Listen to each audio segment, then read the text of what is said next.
बुद्ध की कहानियां बुद्धा स्टोरीज जीवन से जुड़ी हुई कहानी हैं और आज भी हमारा मार्गदर्शन करती हैं।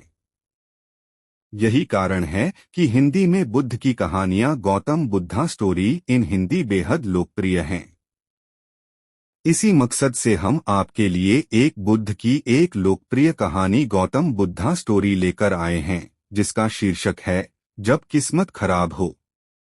यह हम सबके जीवन से जुड़ी हुई कहानी है। हमें उम्मीद है कि गौतम बुद्ध की ये कहानी बुद्धा स्टोरी इन हिंदी आपको पसंद आएगी। एक बार की बात है, महात्मा बुद्ध के शिष्य आनंद कहीं जा रहे थे। रास्ते में उन्होंने देखा कि एक अधेड़ व्यक्ति एक चट्टान पर बैठा रो रहा है। वे उसके पास गए और बोले, क्या बात है वत्स, तुम कौन हो और क्यों रो रहे हो? आनंद की बात सुनकर उस व्यक्ति की सिसकियां थम गईं। वह अपने आंसू पोंछता हुआ बोला, मैं पास के गांव का रहने वाला एक बदनसीब व्यापारी हूं। मैं जो भी काम करता हूं वह बिगड़ जाता है। व्यापार के चक्कर में मैंने अपनी पत्नी के गहने गंवा दिए, मैंने अपने परिवार को भी खो दिया। यहाँ तक कि मेरा घर भी गिरवी पड़ा है। मुझे तो लगता है कि मैं किसी काम का नहीं हूँ। मेरी किस्मत ही खराब है। उसकी बात सुनकर आनंद बोले, तुमसे किसने कहा वत्स कि तुम्हारी किस्मत खराब है? जरा मैं भी तो जानूं कि तुम्हारी किस्मत में क्या खराबी है। वह व्यक्ति बोला, पहले मैं खेती करता था, पर हर साल उसमें घाटा होता था। कभी सूखा पड़ जाता तो कभी ज्यादा बारिश के कारण फसल बर्बाद हो जाती। इससे परेशान होकर मैंने व्यापार करने का निश्चय किया। मैंने पत्नी के गहने बेचकर अपना व्यापार शुरू किया, लेकिन मेरा व्यापार नहीं चला। शुरू में परिवार वालों ने मेरा साथ दिया, लेकिन जैसे जैसे मुझे नुकसान होने लगा, मेरे परिवार वाले भी मुझसे दूर हो गए। मैं यह सब उनके लिए ही कर रहा था, लेकिन अब वे लोग मुझे देखकर नजरें फेर लेते हैं और मुझे ही मेरे परिवार की दुर्दशा का जिम्मेदार ठहराते हैं। उस व्यक्ति ने एक लंबी सी सांस ली और फिर बोला, मेरा एक मित्र है। उसने भी मेरे साथ अपना व्यापार शुरू किया था। उसका व्यापार अच्छा चल रहा है। वह जब भी मेरे घर आता है तो अपनी सफलता की कहानियां सुनाता है। उसकी बातें सुनकर मेरे घर वाले भी कहते हैं कि उसे देख और कुछ सीख। हमें तो लगता है कि तेरे वश का कुछ भी नहीं है। उन लोगों की बातें सुन सुनकर अब तो मुझे भी लगने लगा है कि शायद मेरे वश का कुछ भी नहीं है। अब तो मुझे अपना जीवन ही व्यर्थ लगने लगा है। मेरे मन में ख्याल आता है कि अपना जीवन समाप्त कर लूं।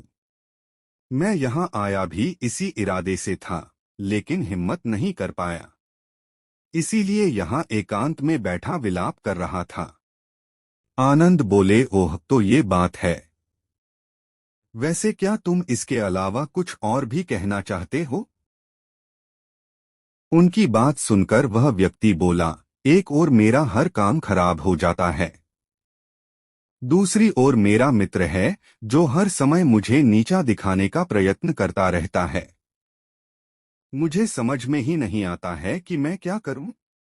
आनंद बोले, क्या तुम अपने मित्र की बातें सुनकर दुखी हो जाते हो? हाँ, मैं उसकी बातें सुनकर स्वयं दुखी हो जाता हूँ, उस व्यक्ति ने जवाब दिया। आनंद ने पूछा, तुम्हें किस बात का दुख होता है? अपने असफल होने का या फिर मित्र के सफल होने का? उनका सवाल सुनकर वह व्यक्ति एक पल के लिए सोच में पड़ गया। फिर वह बोला, अगर सच कहूं तो मुझे अपने असफल होने का उतना दुख नहीं होता है जितना कि मित्र के सफल होने का होता है। अर्थात यदि तुम्हारा मित्र असफल हो जाए तो तुम्हें खुशी होगी? आनंद ने प्रश्न किया। वह व्यक्ति बोला, हाँ, मुझे बहुत खुशी होगी। इसका मतलब है कि तुम्हारी खुशी तुम्हारे मित्र पर निर्भर है। आनंद बोले, अगर वह चाहे तो तुम्हें खुश कर सकता है, और अगर वह चाहे तो तुम्हें दुखी कर सकता है। तुम स्वयं से न तो खुश हो सकते हो और न ही दुखी हो सकते हो। अर्थात तुम अपने मित्र के गुलाम हो गए हो, इसलिए तुम्हारा कुछ नहीं हो सकता। ऐसा न कहें महत्मन, उस व्यक्ति ने हाथ जोड़ दिए। आपकी बातें सुनकर मुझे कुछ आशा बंध रही है। आनंद बोले, जब हम किसी से आशा बांध लेते हैं तो उस पर निर्भर हो जाते हैं। ऐसे में हमारी खुशी और दुख भी उस पर निर्भर करने लगता है। इससे बेहतर है कि तुम अपने आप से आशा बांधो। जब तुम ऐसा करोगे, साथ ही पूरे जतन से काम करोगे, तो तुम्हें सफलता अवश्य प्राप्त होगी। कहते हुए आनंद ने एक पल के लिए उस व्यक्ति की ओर देखा, फिर अपनी बात आगे बढ़ाई। तुम्हें लगता है कि तुम्हारा मित्र तुम्हें दुखी करने आता है, पर अगर विचार करो तो वह बातें तो सच्ची ही कहता है। वह अपने संघर्ष और अनुभव की बातें बताता है।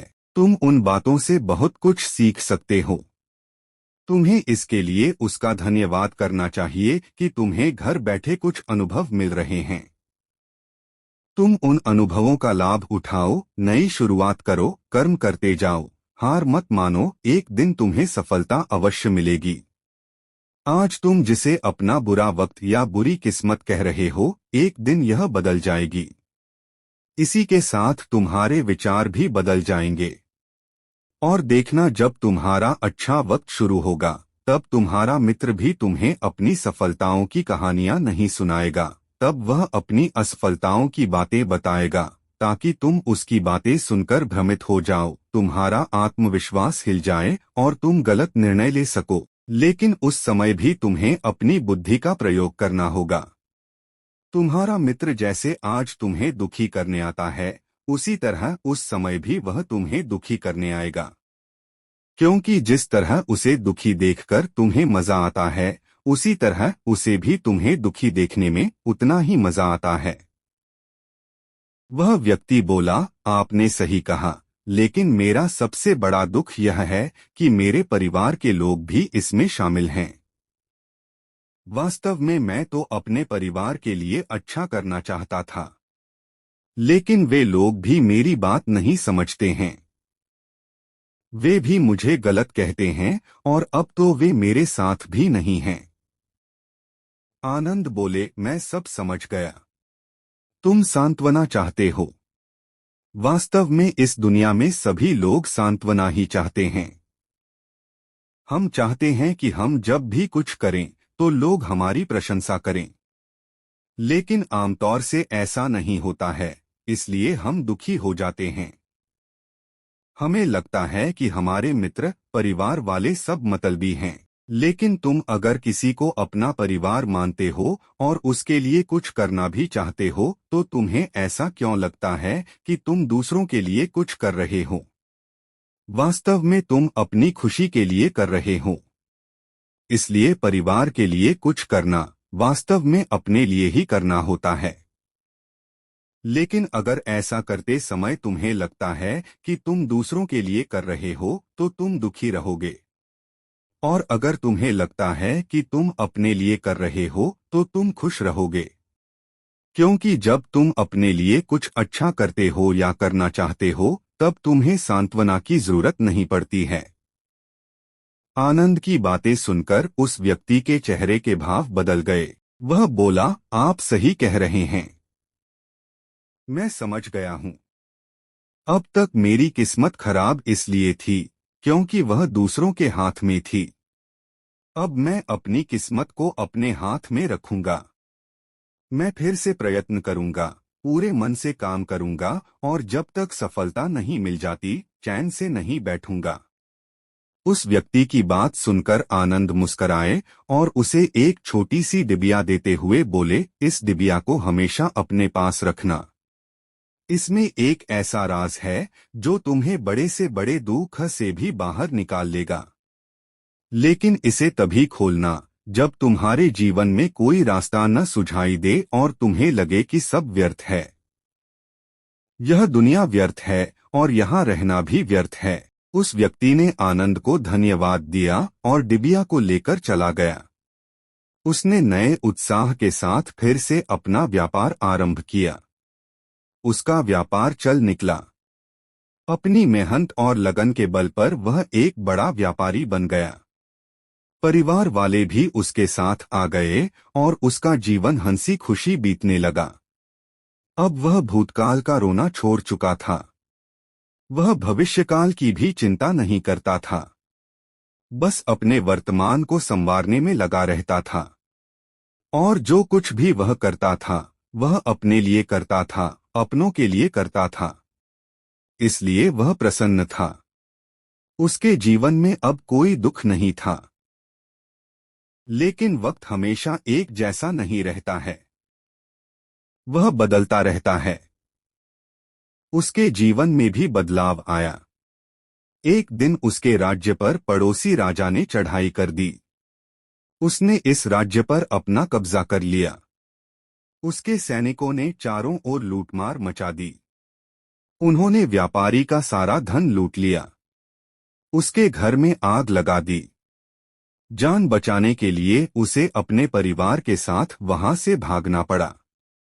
वह व्यक्ति अपने परिवार के साथ कई दिनों तक इधर उधर भटकता रहा।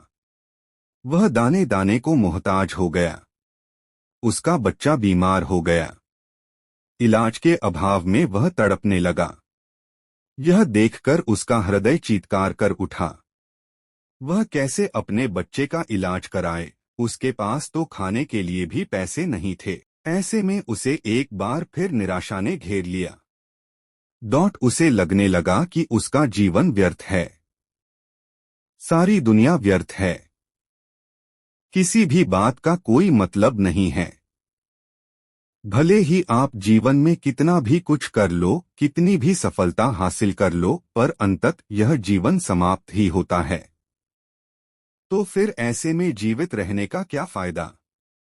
इससे तो अच्छा है कि वह अपना जीवन समाप्त कर ले। लेकिन तभी उसके दिमाग में आनंद की दी हुई डिबिया कौंध उठी। उसने उत्सुकता के साथ उसे खोला। डिबिया के भीतर एक पर्ची रखी हुई थी। पर्ची पर कुछ लिखा हुआ था। उसे पढ़कर उसकी आंखों के आगे छाया निराशा का अंधेरा छंट गया और वह मुस्करा पड़ा। पर्ची पर लिखा हुआ था, यह समय भी बीत जाएगा। उसने डिबिया को अपनी मुट्ठी में भींच लिया और एक नई शुरुआत के लिए उठ खड़ा हुआ। दोस्तों, अगर आप भी ऐसी ही परिस्थिति से गुजर रहे हैं तो निराश न हो। अपने अतीत पर शोक मत करें, न ही भविष्य की चिंता करें। अपने वर्तमान को जिएं और उसे बेहतर बनाने के लिए सच्चे मन से प्रयत्न करें। यकीन जानें, जल्दी ही आपकी किस्मत भी बदलने वाली है। दोस्तों, हमें उम्मीद है कि आपको ये बुद्ध कहानी गौतम बुद्धा स्टोरी जब किस्मत खराब हो पसंद आई होगी। आप चाहें तो गौतम बुद्ध की यह कहानी Gautam Buddha story in Hindi YouTube पर भी सुन सकते हैं। यदि आपको बुद्ध की कहानियों बुद्धा स्टोरीज में रुचि है तो आप यहां पर क्लिक करके बुद्ध की प्रेरक कहानियों बुद्धा स्टोरीज इन हिंदी का आनंद ले सकते हैं।